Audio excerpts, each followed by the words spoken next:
Hello student, आज के इस वीडियो में मातृभूमि के लिए खंडकाव्य की कथा वस्तु या सारांश को समाप्त करने वाले हैं। यह वीडियो बहुत ही इम्पोर्टेंट होने वाली है। इसमें हम प्रथम सर्ग, द्वितीय सर्ग और तृतीय सर्ग तीनों सर्गों को पढ़ेंगे। आज का यह वीडियो पूरा अंत तक जरूर देखना। कैसे लिखना है और याद करने का ट्रिक बताऊंगा, जिससे बहुत ही आसानी से यह वीडियो देखकर बोर्ड एग्जाम में जाकर लिखेंगे। फिर कोई वीडियो देखने की आवश्यकता नहीं पड़ेगी। इसे रटना नहीं है, इसे समझना है कहानी की तरह। डॉक्टर जयशंकर त्रिपाठी द्वारा रचित मातृभूमि के लिए खंडकाव्य 3 स्वर्गों में विभक्त है। प्रथम स्वर्ग संकल्प का होता है, दूसरा संघर्ष का होता है, तीसरा जो बलिदान का होता है। हम आपको इस वीडियो में तीनों स्वर्गों को बहुत ही अच्छे से बताएंगे। यह वीडियो देख लेंगे तो आपको रटना नहीं पड़ेगा, आपको यह आसानी से याद हो जाएगा। सबसे पहले प्रथम स्वर्ग संकल्प का हेडिंग डालेंगे। कैसे लिखेंगे देखिए। प्रथम स्वर्ग में चंद्रशेखर आजाद के काशी में छात्र जीवन का प्रसंग है। चंद्रशेखर आजाद का जन्म मध्य प्रदेश के भावरा ग्राम में हुआ था। बड़े होने पर वे काशी नगरी में संस्कृत पढ़ने गए थे। यह वीडियो 1 या 2 बार देख लेंगे तो आपको आसानी से यह याद हो जाएगा। उस समय भारत में ब्रिटिश शासन का दमन चक्र चल रहा था। भारतीय जनता के दमन के लिए रॉलेट एक्ट बनाया गया। इसी तरह से आप लिखेंगे, इस राष्ट्र विरोधी एक्ट का विरोध करने के लिए अमृतसर में सन 1919 में जलियांवाला बाग में एक विशाल सभा आयोजित की गई। आप इसी तरह से लिखेंगे। वीडियो को पूरा अंत तक जरूर देखना। उस समय जनरल डायर ने वहां पहुंचकर गोलियों की बौछार करके निरीह जनता को भून डाला। अंग्रेजों को उक्त दमन की घटना को पढ़कर किशोर चंद्रशेखर का मुख क्रोध से तनमना उठा और आंखें करुणा से भर आईं। उसने भारत माता की यातना से मुक्ति दिलाने का निश्चय किया। उसी समय महात्मा गांधी ने अंग्रेजों का असहयोग करने के लिए आह्वान किया। उनकी एक पुकार पर देशभक्त छात्रों ने विद्यालय तथा राष्ट्रभक्तों ने नौकरियां छोड़ दी और स्वतंत्रता संग्राम में कूद पड़े। चंद्रशेखर को देशद्रोह के अभियोग में बंदी बना लिया गया।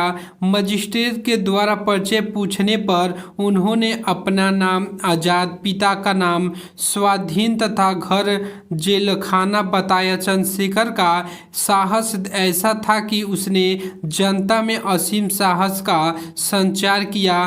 तभी से उस बालक को आजाद कहकर सम्मानित किया जाने लगा। बहुत ही शॉर्ट में यह लिखा है, आप चाहें तो ज़्यादा भी लिख सकते हैं, लेकिन कोई आवश्यकता नहीं कि यह आपके 3 नंबर के बस क्वेश्चन होते हैं। जब आपको प्रथम स्वर्ग, द्वितीय स्वर्ग या कोई भी स्वर्ग पूछेगा तो आप तीनों कहानी को आप शुरू से लेकर लास्ट तक लिख देंगे। अब दूसरा हेडिंग डालेंगे द्वितीय सर्ग। इसमें आप कोष्टक में लिखेंगे संघर्ष। इसमें उनके संघर्ष को बताया गया है। द्वितीय सर्ग में चंद्रशेखर आजाद के संघर्ष का वर्णन किया गया है।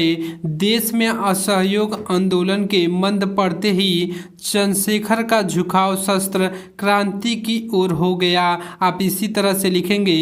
यदि वीडियो पसंद आए तो वीडियो को लाइक, सब्सक्राइब और ज़्यादा से ज़्यादा अपने दोस्तों के पास शेयर करें और वीडियो को पूरा अंत तक अवश्य देखें। उन्हें स्वतंत्रता संग्राम के लिए बमों और पिस्तौलों का निर्माण करने के लिए धन की आवश्यकता हुई। उन्होंने सरदार भगत सिंह, अशफाक उल्लाह खां, राम प्रसाद बिस्मिल, मनमथ नाथ गुप्त, सचिंद्र नाथ बख्शी आदि के साथ मिलकर 9 अगस्त 1925 ईस्वी को काकोरी स्टेशन के पास रेलगाड़ी से सरकारी खजाने को लूटने में भूतपूर्व सफलता प्राप्त हुई।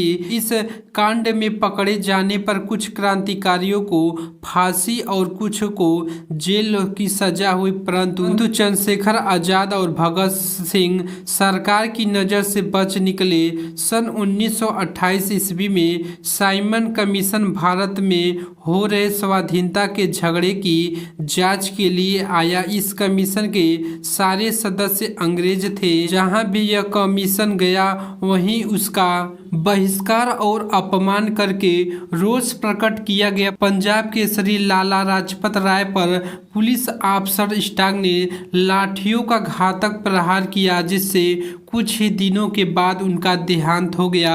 चंद्रशेखर आजाद ने भगत सिंह और राजगुरु से मिलकर लाला लाजपत राय के हत्यारे पुलिस अफसर स्टार्क को मारने की योजना बनाई। स्कॉट के स्थान पर सैंडर्स मारा गया। इस घटना में इसमें आप मेन पात्र को याद रखेंगे, जैसे कि चंद्रशेखर आजाद, भगत सिंह, राजगुरु और स्कॉट को मारने की जगह पर सैंडर्स को मार दिए। ये सभी आपको याद करना पड़ेगा, यही सब आपको ध्यान देना होगा। इस घटना से ब्रिटिश हुकूमत पर मानो बिजली गिर पड़ी। भगत सिंह और बटुकेश्वर दत्त ने असेंबली में बम गिरा दिया और भारत माता की जय का नारा लगाते हुए अपने आप को गिरफ्तार कराया। सरकार ने पंजाब की घटना का जुर्म भी क्रांतिकारियों के मत्थे मढ़कर तीनों क्रांतिकारियों को फांसी की सजा दे दी। अब संगठन का सारा भार आजाद के कंधों पर आ गया। वे शासन से अन्याय का बदला लेने की सोचने लगे। उसके बाद आप लिखेंगे तृतीय सर्ग बलिदान का है। आप इसी तरह से हेडिंग डालकर लिखेंगे। तृतीय सर्ग में आजाद के जीवन के अंतिम समय की क्रियाशीलता और बाधाओं का वर्णन किया गया है। आजाद जब बहुत थक जाते थे तब वे प्रकृति के बीच जाकर विश्राम करते थे। मध्य प्रदेश की सातान नदी के तट पर हनुमान जी का मंदिर और पर्वत की गुफा उनका ऐसा ही विश्राम स्थल था। एक दिन आजाद फूलबाग की सभा में शस्त्र क्रांति के विरुद्ध एक नेता का भाषण, वहीं पर खड़े गणेश शंकर विद्यार्थी ने इनको उत्तेजित मन को शांत किया और कहा, देख आजाद नेता की अनजानी बातों को मत सुनना।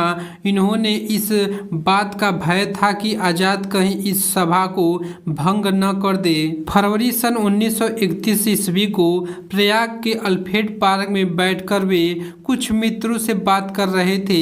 उसी समय वहां पुलिस की गाड़ियां आकर रुकी और पुलिस ने उन्हें चारों ओर से घेर लिया। आजाद ने अपने पिस्तौल में गोलियां भरी और पुलिस से मोर्चा लिया। पहली ही गोली में उन्होंने एक अफसर का जबड़ा उड़ा दिया।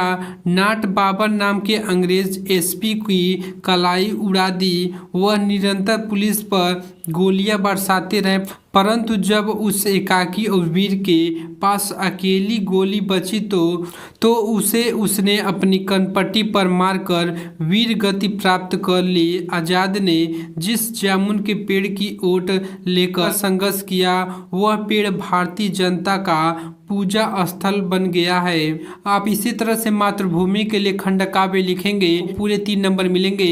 यदि वीडियो पसंद आए तो वीडियो को लाइक, सब्सक्राइब और ज़्यादा से ज़्यादा अपने दोस्तों के पास शेयर करें। मिलते हैं नेक्स्ट वीडियो में। जय हिंद, जय भारत, वंदे मातरम।